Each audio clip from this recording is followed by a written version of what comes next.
Hey y'all, it's Anime K-Man, and today I'm going to be reviewing episode 1 of Stand My Hero's Piece of Truth. In this episode, oh lord, now let me talk about the good, which is probably just this teeny bit, and the bad, which is what I'm going to be mostly talking about in my review. But I'm going to first start on the positive note. From an art standpoint, I like the character designs. I thought the voice performances were good. And I did like Soshi, the character Soshi, and the character Oyama. But that's about it. But the problem here is the likable characters were only in this episode for a teeny bit, while it focused on its dumbass main character, Rei Izumi. And to compensate for her idiocy, the writers give her such a powerful plot armor that they might as well have the main character. They might as well just fucking tattoo on her forehead plot armor. If they want, that's like the only way they could have made it even more obvious, you know? Shit. And yeah, I'm gonna stop talking about the good because that was really the only good. Now let me talk on about the bad. Now, from a story standpoint, the premise of this series is about this girl called Rei. She's got something going on dramatically in her past, and essentially the premise is that she was in probation because she fucked up something that should have been relatively easy when it came to one of her missions.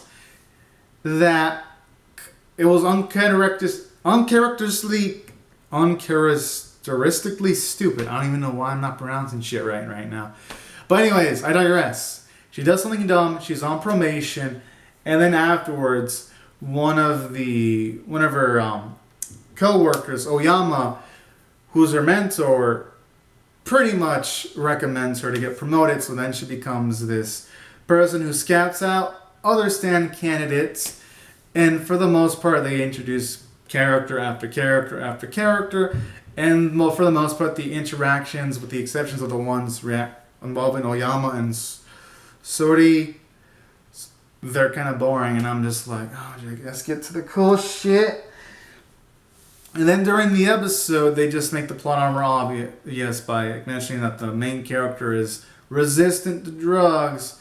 And during all this, I'm just thinking, why in the hell are they bringing in somewhat fantastical elements into this shit when for the most part, everything else is grounded into reality? At least there doesn't seem to be a lot of fantasy-like elements in this. If y'all gonna have fantasy elements in the series, either go balls deep and penetrate when it comes to the fantasy elements, or don't do them at all and just stay completely grounded. Not this pishy-wash shit where, okay, they'll slightly twist the reality so that the main character can be protected by the plot, but for everything else, they just keep it realistic. I'm just thinking through all this, oh god.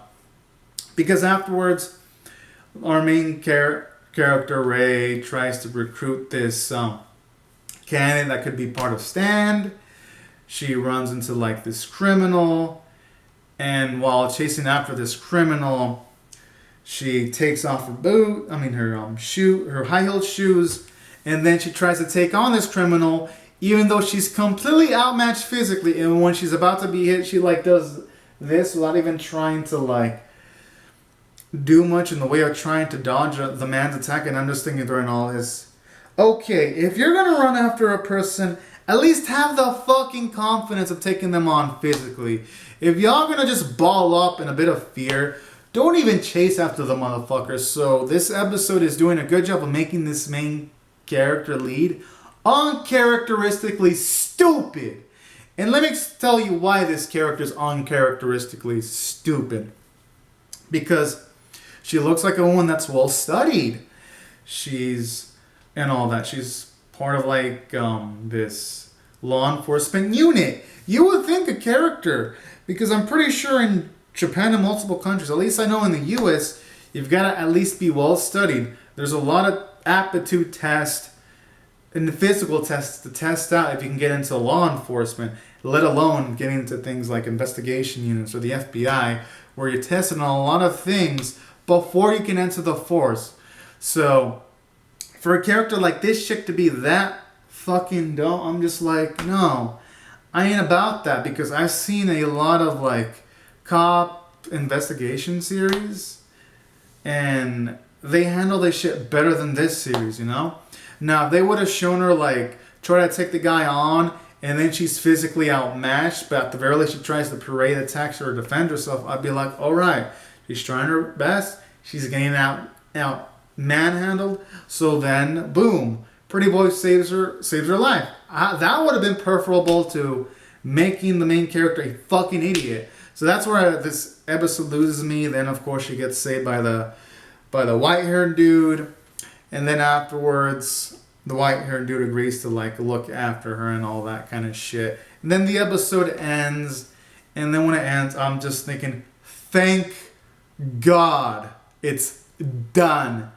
Because from the story elements of this episode didn't pull me in. As for the characters, Ray's a fucking idiot. She's literally... They even literally explained the only reason why she was moved up was because of her immunity to fucking drugs, which I think it's fucking horseshit because I looked it up in Google and there doesn't seem to be cases of that. So I call horseshit on that. So essentially, at least going off of this episode, they're gonna have her do stupid shit, but then she'll be all bailed out because of her abilities or because one of the men in her squad's gonna save her ass. And I ain't about that. A character that can't stand on her own 2 feet. Which is a shame because had they made Ray a more competent character, this could have been really fucking good. So I didn't like that. And I did like the character Sori and Oyama because with Oyama, you guys understand as to why he talked up our main character because he likes her sense of justice. So I did like that. And I did like Sori's rough nature where he doesn't like dealing with people that are kind of like foolish or stuff like that. So I do like elements like that, but the cons outweigh the positives. I like the character designs, but the animation was derpy, especially when they're running. I was like, what the fuck is this shit? And I'd say really the only bits of animation were like the small fight scenes, but everything else looked stiff and lifeless. And the only thing exceptional maybe was, well, yeah, it was the voice performances. I really liked them. But it was just more bad than good. And I'm going to rate this episode a 4 out of 10. Honestly, do not recommend this anime to anyone at all. I mean, I guess if y'all really like investigation anime, but other than that, just watch other things. Like, if y'all want to see an investigation anime, definitely watch Psycho-Pass. That series is, well, at least the first season is lit. I mean, the second season, but the first season is pretty solid. But anyways, y'all, these are my thoughts on the episode. I wasn't a fan. It was a 4 out of 10 episode for me. So anyways, y'all, comment your thoughts in the comments below. Rate the video, subscribe. And man, this thing almost put me to sleep. Alright, y'all. I'm going to see you guys later if you subscribe for more. Hopefully the next few animes that premiere better than this trash. Alright, y'all. Have a great and safe day. Thank you so much for watching. Bye-bye.